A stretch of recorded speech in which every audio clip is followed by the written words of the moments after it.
Kalijodo tak pernah benar-benar tidur, bahkan setelah lampu-lampu taman kota dimatikan dan suara skateboard berhenti beradu dengan beton, ada sesuatu yang tetap terjaga, kenangan. Aroma sungai yang lembab bercampur dengan asap rokok murahan menyusup ke hidung Bima ketika ia memarkir motornya di pinggir jalan inspeksi. Dulu, tempat ini bukan taman rapi dengan mural warna-warni. Dulu, Kalijodo adalah lorong gelap penuh bisikan, tawa palsu, dan janji yang tak pernah ditepati.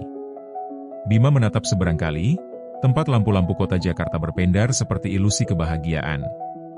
Ia sudah 10 tahun tak menginjakkan kaki di sini, tapi ingatan itu tetap melekat, seperti luka lama yang tak pernah benar-benar sembuh. Masih sama aja, gumamnya lirih. Padahal semuanya sudah berubah. Langkah kaki mendekat dari belakang. Suara sepatu kanvas yang sudah dikenalnya terlalu baik membuat Bima tak perlu menoleh. "Kamu datang juga akhirnya," suara itu berkata. Bima menoleh Saras. Rambutnya kini lebih pendek, sebahu, tidak lagi terurai panjang seperti dulu. Wajahnya tetap sama, tenang, tapi menyimpan sesuatu yang tak terucap. Di matanya ada kelelahan yang hanya dimiliki orang-orang yang terlalu lama berdamai dengan kenyataan. "Kamu yang minta ketemu?" jawab Bima datar. Saras tersenyum kecil. "Aku nggak yakin kamu bakal datang." "Aku juga nggak yakin," Bima jujur. Mereka berdiri canggung, dipisahkan jarak 1 meter yang terasa seperti jurang. Kalijodo pernah menjadi saksi hidup mereka. Cinta, kebodohan, dan satu kesalahan besar yang melibatkan satu nama lagi. Dion. Nama itu melintas di kepala Bima tanpa izin. "Tempat ini berubah ya," kata Saras, mencoba mencairkan suasana. "Yang berubah cuma tampilannya," sahut Bima. "Isinya tetap." Saras menatap sungai. "Aku kesini sering. Kalau lagi capek." "Kamu masih tinggal di Jakarta?" "Iya." "Kamu baru balik?" Saras menoleh cepat. "Balik, buat apa?" Bima menghela napas panjang. Banyak hal yang belum selesai. Jawaban itu menggantung di udara, sama beratnya dengan masa lalu mereka.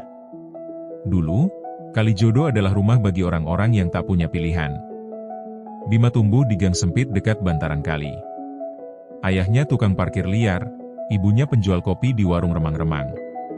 Sejak kecil, Bima belajar bahwa hidup adalah soal bertahan, bukan bermimpi. Saras datang dari dunia yang berbeda, tapi entah bagaimana terdampar di dunia Bima.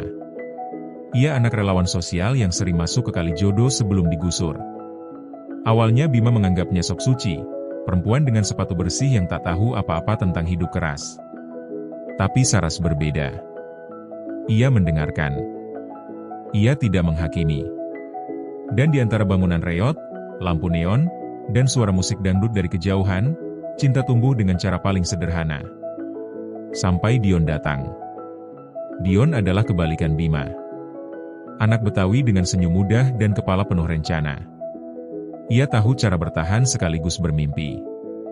Dion bicara tentang keluar dari Kalijodo, tentang usaha sendiri, tentang hidup yang lebih layak. Bima iri padanya, meski tak pernah mengaku. Dan Saras, jatuh di antara mereka. "Bima," suara Saras menariknya kembali ke masa kini. "Aku minta ketemu bukan cuma buat nostalgia." Bima mengangguk. "Aku tahu. Aku mau jujur," lanjut Saras. "Tentang dulu. Tentang kita. Tentang Dion." Nama itu akhirnya diucapkan. Seperti pisau yang menusuk pelan. "Kenapa sekarang?" tanya Bima. "Karena aku lelah menyimpannya sendiri." Bima tertawa pendek tanpa humor. "Lucu ya. Dulu kamu pergi tanpa penjelasan. Sekarang kamu minta bicara." Saras menunduk. "Aku salah." Pengakuan itu sederhana, tapi dampaknya menghantam keras. "Aku cinta kamu, Bim," ucap Saras pelan. "Tapi aku juga cinta Dion. Dan aku pengecut karena nggak bisa memilih." Angin malam meniup rambut Saras ke wajahnya. Bima memalingkan pandangan, rahangnya mengeras. "Kamu tahu akibatnya kan?" Suara Bima bergetar. Dion pergi. Aku juga pergi. Dan kamu tetap di sini, sendirian dengan rasa bersalahmu. Aku nggak pernah benar-benar sendirian, kata Saras lirih. Dion masih di Jakarta. Bima menoleh tajam. Apa? Saras mengangguk. Dia nggak pernah benar-benar pergi. Dada Bima terasa sesak. Dan dia masih mencintaiku. Kata-kata itu jatuh seperti bom tanpa suara. Kalijodo kembali sunyi, hanya suara air kali yang mengalir pelan, membawa sisa-sisa masa lalu yang tak pernah hilang. Bima sadar, kepulangannya ke Kalijodo bukan sekadar pulang ke tempat, ia pulang ke cinta yang belum selesai. Dan segitiga itu, yang dulu menghancurkan mereka, ternyata belum pernah benar-benar runtuh. Malam di Kalijodo semakin dingin. Bima masih berdiri di tempat yang sama, meski Saras sudah pamit sejak 10 menit lalu. Kata-kata terakhirnya terus berputar di kepala Bima seperti kaset rusak. Dion masih di Jakarta. Nama itu seperti bayangan yang selalu mengikutinya, sejauh apapun ia melangkah. Bima menyalakan rokok, menarik napas dalam-dalam. Asapnya mengepul pelan, menyatu dengan kabut tipis di atas kali. Ia mengingat hari ketika Dion memutuskan pergi, atau setidaknya, Bima mengira begitu. 10 tahun lalu, sebelum Kalijodo digusur, Dion adalah orang yang paling percaya bahwa hidup bisa berubah. Ia sering duduk di warung kopi Ibu Bima, berbicara tentang rencana membuka bengkel kecil, tentang menabung, tentang keluar dari lingkaran gelap Kalijodo. Kita nggak bisa selamanya di sini, Bim, kata Dion suatu malam. Kalau bukan kita yang narik diri, tempat ini bakal narik kita sampai tenggelam. Bima tertawa saat itu. Ngomong gampang. Hidup gak sesimpel rencana. Dion menepuk bahunya. Makanya kita jalan bareng. Dan saat Saras masuk ke hidup mereka, Dion adalah orang pertama yang menerimanya tanpa curiga. Ia membantu Saras mengatur kelas belajar untuk anak-anak sekitar, mengantar logistik, bahkan menjaga jarak agar Bima dan Saras punya ruang sendiri. Setidaknya, itu yang Bima kira. Beberapa hari setelah pertemuan di Kalijodo, Bima mulai mencari tahu tentang Dion. Ia memanfaatkan kenalan lama, orang-orang yang dulu tumbuh bersamanya di gang sempit. Jawabannya selalu sama, Dion masih hidup, Dion punya usaha, Dion berubah. Satu nama tempat muncul berulang kali, sebuah bengkel motor kecil di daerah Penjaringan. Hari itu, hujan turun sejak pagi. Bima berdiri di seberang jalan, menatap papan bengkel bertuliskan, Dion Motor terima servis modifikasi. Catnya mulai pudar, tapi tempat itu hidup. Suara mesin, tawa pelanggan, dan aroma oli memenuhi udara. Bima menyeberang. Di dalam bengkel, seorang pria dengan kaos hitam penuh noda oli sedang membungkuk di depan motor sport. Saat ia berdiri dan mengusap keringat di dahinya, jantung Bima berhenti sejenak. Dion. Rambutnya lebih pendek, tubuhnya lebih berisi, wajahnya dipenuhi gurat kerja keras. Tapi matanya, mata itu masih sama. Bima. Suara Dion terdengar ragu, seolah tak percaya. Dion, jawab Bima singkat. Mereka saling menatap, waktu seolah berhenti di antara suara mesin dan hujan yang jatuh di atap seng. Kamu balik? Kata Dion akhirnya. Iya. Dion tersenyum tipis. Saras yang nyuruh kamu ke sini? Bima menggeleng. Gak. Dia cuma bilang kamu masih di Jakarta. Dion mengangguk pelan. Masuklah. Mereka duduk di bangku kayu di sudut bengkel. Tidak ada pelukan, tidak ada tawa. Hanya dua pria yang membawa luka dari perempuan yang sama. Kamu ninggalin semuanya dulu, kata Bima tanpa basa-basi. Termasuk kami. Dion menatap lantai. Aku pergi karena kalau aku tetap di situ, semuanya bakal makin hancur. Bagi siapa? Buat kamu, jawab Dion cepat. Dan Saras. Bima tertawa pahit. Nyatanya tetap hancur. Dion menghela napas panjang. Aku jatuh cinta sama Saras, Bim. Aku sadar itu salah.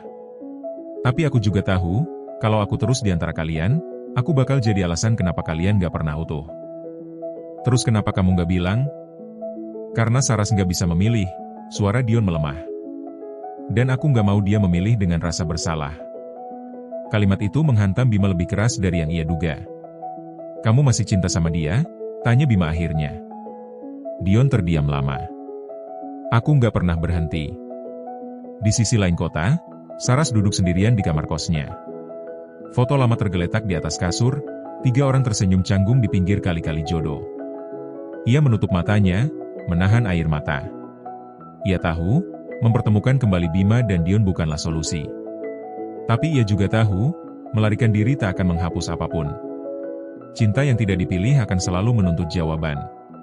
Dan kali jodoh, tempat semua ini bermula, akan kembali menjadi saksi. Baik. Aku akan melanjutkan sekaligus menamatkan cerita ini, tetap konsisten dengan karakter, emosi, dan latar kali jodoh. Akhir cerita akan realis, pahit manis, dan relate, bukan akhir dongeng. Hujan turun lebih deras malam itu, membasuh jalanan Jakarta seperti ingin menghapus jejak-jejak lama yang menempel. Bima meninggalkan bengkel Dion dengan kepala penuh pertanyaan yang tak pernah ia siapkan jawabannya. Selama ini ia mengira Dion pengecut karena pergi, kini ia sadar, mungkin Dion justru terlalu berani mengorbankan dirinya sendiri. Saras berdiri di halte bus ketika Bima menemukannya. Jaket tipisnya basah, rambutnya menempel di pipi. Ia tampak seperti seseorang yang terlalu lama menunggu keputusan orang lain. "Kamu ketemu Dion?" kata Saras pelan, bukan bertanya. "Iya." "Dia masih sama?" "Lebih jujur," jawab Bima. Saras tersenyum pahit. "Itu karena dia selalu tahu apa yang dia mau." "Berbeda dengan kamu?"